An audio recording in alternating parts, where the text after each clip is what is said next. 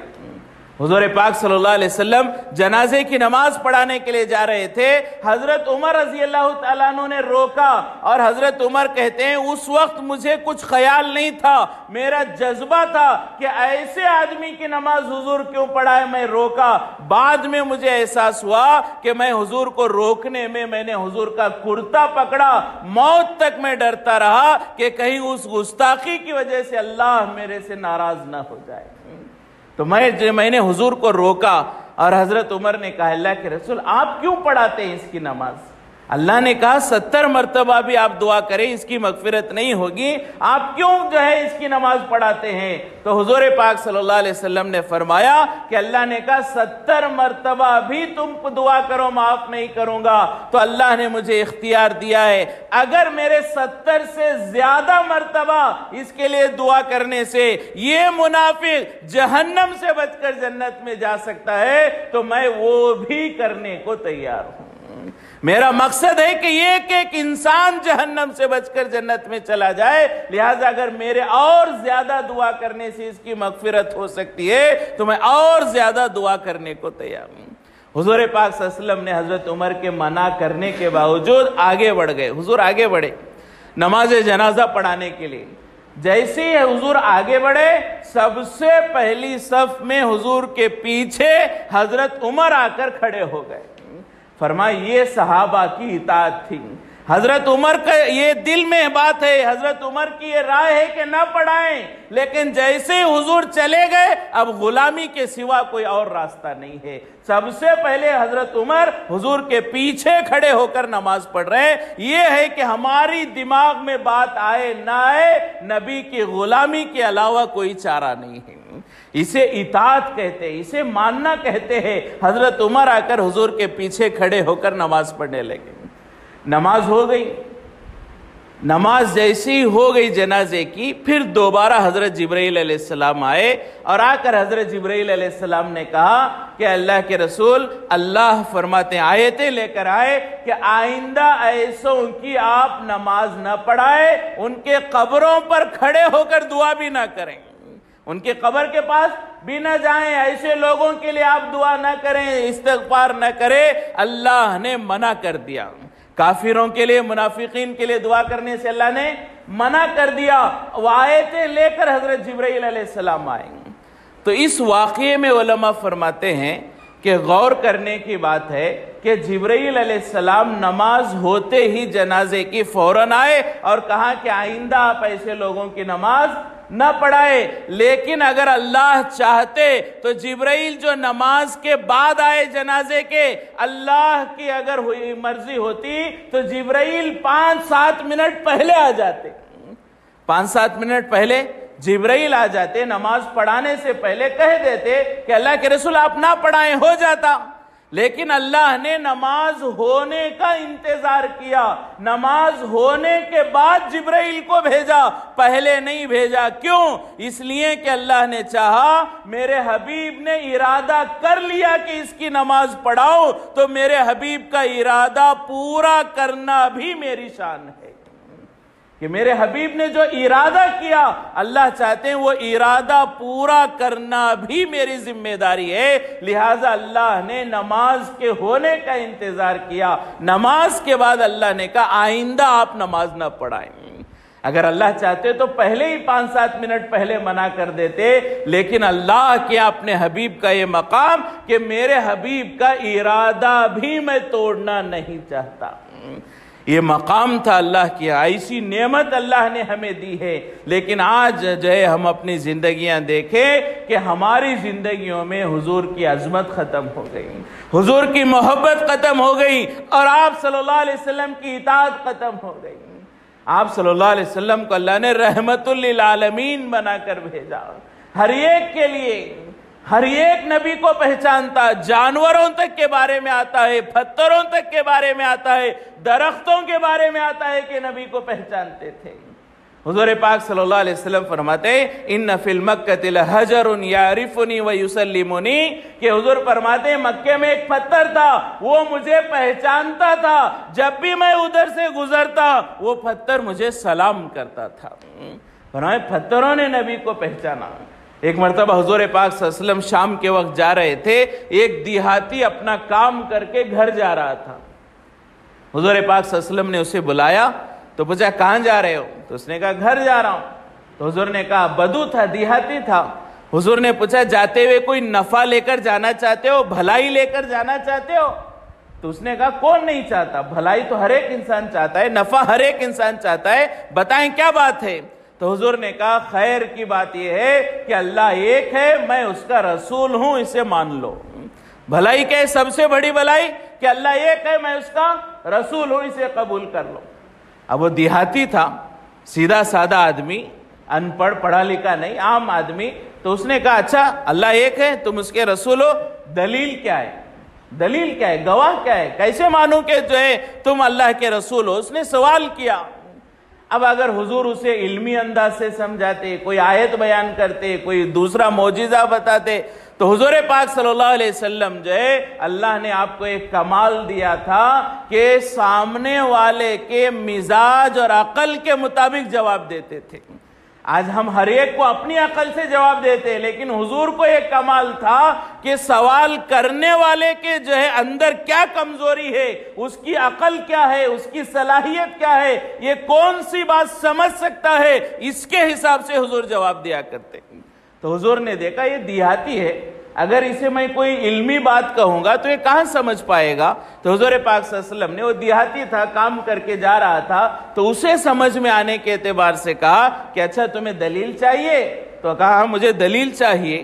تو حضور نے دیکھا دور ایک درخت تھا، اس درخت کو حضور پاک صلی اللہ علیہ وسلم نے حکم دیا تو وہ درخت زمین چیرتا ہوا آیا، حضور کے سامنے کھڑا ہوا، پھر اس درخت کو اللہ نے گویائی دی، اس درخت نے گواہی دی اشہد ان لا الہ الا اللہ واشہد ان محمد رسول اللہ۔ تو جب اس درخت نے گواہی دی تو حضور نے کہا واپس چلے جا، ارجع۔ وہ درخت واپس اپنے جگہ پر چلا گیا۔ وہ دیہاتی تھا، اسے یہ معلوم تھا کہ درخت اپنی جگہ سے حرکت نہیں کر سکتا، اسے معلوم تھا کہ زبان درخت کو نہیں ہے۔ جب اس نے یہ گواہی دیکھی فوراً وہ مسلمان ہو گیا۔ تو وہ درخت آیا اور اس نے جو ہے گواہی دی۔ آج بھی مکے میں ایک مسجد ہے، مسجد شجرہ کے نام سے، یعنی جہاں پر وہ درخت تھا آج بھی مکے میں ایک مسجد اس جگہ پر بنی ہوئی ہے۔ درخت حضور کو پہچانتے، آ کر گواہی دے کر گئے کہ اللہ ایک ہے، آپ اس کے سچے رسول ہیں۔ جانور حضور پاک صلی اللہ علیہ وسلم کو پہچانتے۔ حجۃ الوداع کے موقع پر حضور پاک صلی اللہ علیہ وسلم نے مینا میں 100 اونٹوں کو قربان کرنے کا ارادہ کیا۔ 100 اونٹ لائے تو کہا کہ اونٹنیاں دوڑ کر حضور پاک صلی اللہ علیہ وسلم کے سامنے آتی اور خود کھڑی ہو جاتی کہ اللہ کے رسول مجھے ذبح کرو، اس لیے کہ انہیں بھی یہ لگ رہا تھا کہ حضور تھکے ہوئے ہیں، تھوڑے اونٹوں کو حضور ذبح کریں گے، بعد میں کوئی اور ذبح کر دے گا تو میں حضور کے ہاتھوں سے ذبح ہو جاؤں، قربان ہو جاؤں، یہ میرے لیے سعادت ہے۔ وہ جانور دوڑ کر خود آگے آتے، حضور انہیں ذبح کرتے۔ 63 اونٹوں کو حضور نے اپنے ہاتھوں سے ذبح کیا، باقی اونٹوں کو حضور نے علی رضی اللہ تعالیٰ عنہ سے کہا کہ علی باقی اونٹ تم ذبح کرو۔ تو یہ اندازہ جانوروں کو، جانور خود آتے گئے کہ ہم حضور کے ہاتھوں سے قربان ہو جائیں۔ یہ عظمت تھی، یہ پہچان تھی، ہر ایک جو ہے مخلوق نبی کو پہچانتی ہے، لیکن افسوس کی بات ہم حضور کے غلام، حضور کے نام لینے والے، حضور کے امتی، آج ہم نے نبی کو نہیں پہچانا۔ حضور کی سنتوں کی عظمت ہمارے دلوں میں نہیں ہے۔ آج بہت ساری چیزیں ہیں، ہمیں معلوم ہے کہ یہ سنت ہے، جان بوجھ کر چھوڑتے ہیں، یہ سنت ہی تو ہے۔ ہم بنگلور میں پڑھتے تھے شاہ ولی اللہ مدرسے میں، ہمارے پڑھنے کے زمانے میں ایک نوجوان جو ہے غیر مسلم نے اسلام قبول کیا، مسلمان ہو گئے، نو مسلم۔ تو مشورے سے اسے شاہ ولی اللہ میں رکھا گیا مدرسے میں کہ یہ نیا مسلمان ہوا ہے، کچھ اسلام کی باتیں سیکھ لے، عقیدے سیکھ لے، مسائل سیکھ لے۔ تو چند دن اسے مدرسے میں رکھے تھے۔ تو وہ ایک دن ظہر کی یا عصر کی نماز، غالباً کوئی نماز تھی، وضو کرنے کے لیے وضو خانے پر بیٹھا، مسواک کر رہا تھا، نو مسلم مسواک کر کے وضو کر رہا تھا۔ اتنے میں ایک مدرسے میں پڑھنے والا طالب علم مدرسے میں پڑھ رہا ہے، دینی مدرسے میں حافظ قرآن بن رہا ہے، عالم بن رہا ہے، وہ مسلمان، اس کے باپ دادا مسلمان، خاندانی مسلمان، ایک ایسا بچہ آیا اور آ کر وضو کرنے لگا، مسواک نہیں کیا۔ یہ نو مسلم مسواک کر رہا ہے، بازو میں آ کر وہ بچہ بیٹھا وضو کرنے لگا، مسواک نہیں کیا۔ آج ہم بھی بہت سارے لوگ مسواک نہیں کرتے ہیں، اللہ ہم سب کو جو ہے سنتوں پر عمل کی توفیق نصیب فرمائے۔ تو وہ مسواک نہیں کیا، نہیں کیا تو نہیں کیا، ایک افسوس تو ہو کہ نہیں کیا۔ تو اس نے جو ہے نو مسلم نے کہا، ارے بھائی تم وضو کر رہے ہو، مسواک سنت ہے، تم نے مسواک نہیں کی۔ تو اس بچے نے، جیسا کہ آج ہمارا ماحول ہے، ہم سب کا یہی ایمان ہے، اللہ ہم سب کی حفاظت فرمائے، کہ عام طور پر جیسے ہم کہہ دیتے ہیں، اس بچے نے کہا مسواک سنت ہی تو ہے۔ اس بچے نے کیا کہا؟ مسواک سنت ہی تو ہے، بغیر مسواک کے بھی وضو ہو جاتی ہے، سنت ہی ہے، کوئی فرض نہیں ہے۔ تو ایسے ہلکے لہجے سے اس بچے نے کہا، تو اس نو مسلم نے کہا، آج مجھے معلوم ہوا پوری دنیا میں جو مسلمان ذلیل ہیں وہ سنتوں کو ہلکا سمجھنے کی وجہ سے۔ صحابہ اکرام کو جو اللہ نے عزت دی، وہ ایک ایک سنت کو اپنی جان سے زیادہ چاہتے تھے، اللہ نے وہ مقام دیا۔ آج ہم نے سنتوں کو ہلکا سمجھا، آج اللہ نے ہمیں ذلیل کر دیا۔ جب تک دین پر عمل ہوتا تھا، سنتوں پر عمل ہوتا تھا، اللہ نے بادشاہت ہمارے ہاتھ میں دی تھی۔ ہندوستان میں بھی بادشاہت جو ہے ہمارے ہاتھوں میں تھی جب تک دین پر عمل ہوتا۔ قطب الدین بختیار کاکی رحمۃ اللہ علیہ کے وفات کا واقعہ بڑا مشہور ہے کہ حضرت کا انتقال ہوا تو حضرت نے جو ہے انتقال سے پہلے وصیت کی، میرے جنازے کی نماز وہی پڑھائے جس کی تکبیر اولا کبھی فوت نہ ہو، کبھی عصر کی سنتیں جس کی جو ہے فوت نہ ہو، کبھی کسی غیر محرم کو آنکھ اٹھا کر اس نے نہ دیکھا ہو، ایسا آدمی میرے نماز جنازہ پڑھائے۔ تو حضرت کا انتقال ہوا، بڑے بڑے خلفاء، بڑے بڑے علماء، اللہ والے، بڑے بڑے دیندار ہیں، لیکن سب کو ڈر ہو رہا ہے کہ شاید میری کبھی تکبیر اولا چھوٹ گئی ہوگی، شاید میری کبھی غیر محرم پر نظر پڑ گئی ہوگی اور میں حضرت کی نماز پڑھاؤں، ایسا نہیں ہو سکتا۔ تمام لوگ ڈرے ہوئے ہیں۔ اور اس وقت کا بادشاہ التمش جو ہے، فرمائے کہ التمش رحمت اللہ علیہ، انہیں معلوم ہوا کہ جو ہے حضرت کا انتقال ہوا ہے اور یہ شرطیں حضرت نے لگائی ہیں اور جو ہے کوئی نماز پڑھانے کے لیے آگے نہیں، عصر کا وقت ہو رہا ہے۔ تو کہا کہ اس وقت میں اس نے جو ہے اپنے سر پر رومال ڈالا اور روتے ہوئے آیا کہ اللہ یہ معاملہ میرے اور تیرے درمیان تھا، آج تک کسی کو معلوم نہیں تھا، اگر بختیار کاکی یہ شرط نہ رکھتے، یہ باتیں میرے ساتھ دفن ہو جاتی کہ آج تک میں نے کبھی تکبیر اولا فوت نہیں کی، کبھی عصر کی سنتیں نہیں چھوڑی اور کبھی کسی غیر محرم کو نہیں دیکھا۔ کون کہہ رہا ہے؟ وقت کا بادشاہ ہے۔ جب بادشاہوں میں ایسے دینداری تھی، سنتوں پر عمل تھا، اللہ تخت و تاج ہمارے قدموں میں لا کر ڈالے تھے۔ آج ہم نے سنتوں کو ہلکا سمجھ لیا کہ اللہ نے آج ہمیں ذلیل کر دیا۔ فرمایا جو حضور کی سنتوں پر عمل کرتا ہے اللہ 4 انعامات دیتے ہیں۔ حدیث میں خود حضور نے فرمایا، من حفظ سنتی، جو میری سنت کی حفاظت کرے، اللہ تبارک و تعالی 4 نعمتیں دیتے ہیں۔ پہلی نعمت کیا؟ المحبت فی قلوب البررہ، نیک لوگ اس سے محبت کرتے ہیں۔ جو سنت پر عمل کرتا ہے اچھے لوگ اس سے محبت کرتے ہیں۔ والہیبۃ فی قلوب الفجرہ، برے لوگوں کے دل میں اللہ اس کا ڈر پیدا کرتے ہیں۔ والسعۃ فی الرزق، اللہ روزی میں برکت دیتے ہیں۔ اور چوتھی سب سے بڑی نعمت سنت پر عمل کرنے سے وثیقۃ فی الدین، کہ وہ دین پر موت تک جمع رہتا ہے، کوئی اسے گمراہ نہیں کر سکتا، کوئی اسے بھٹکا نہیں سکتا، کوئی اسے ہدایت سے راستے سے ہٹا نہیں سکتا۔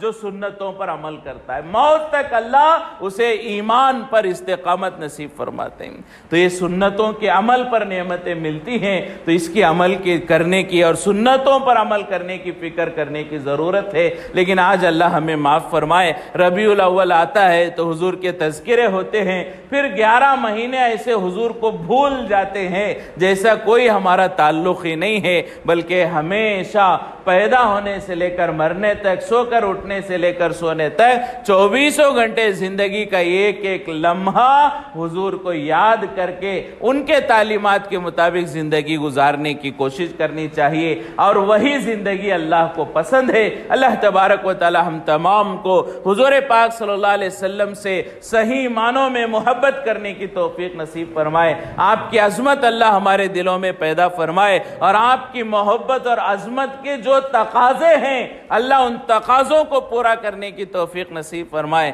زندگی کے ہر لمحے میں اللہ ہمیں سنتوں پر عمل کرتے ہوئے ایمان کے ساتھ دنیا سے رخصت ہونے کی توفیق نصیب فرمائے۔ اللہ ہم سب کو عمل کی توفیق نصیب فرمائے۔ اور ضروری آخری اعلان یہ ہے، جیسا کہ آپ حضرات جانتے ہیں ماشاءاللہ ہماری اس مسجد امین میں یہ پہلا جمعہ ہے، اور آئندہ سے انشاءاللہ اس کے جو ہے ہمیشہ جمعہ کا اہتمام کیا جائے گا، لہٰذا ہم فکر کریں کہ ہم جو ہے پانچوں نمازوں میں بھی اور جمعہ میں بھی خصوصاً جو ہے مسجد کو آباد کرنے کی فکر کریں۔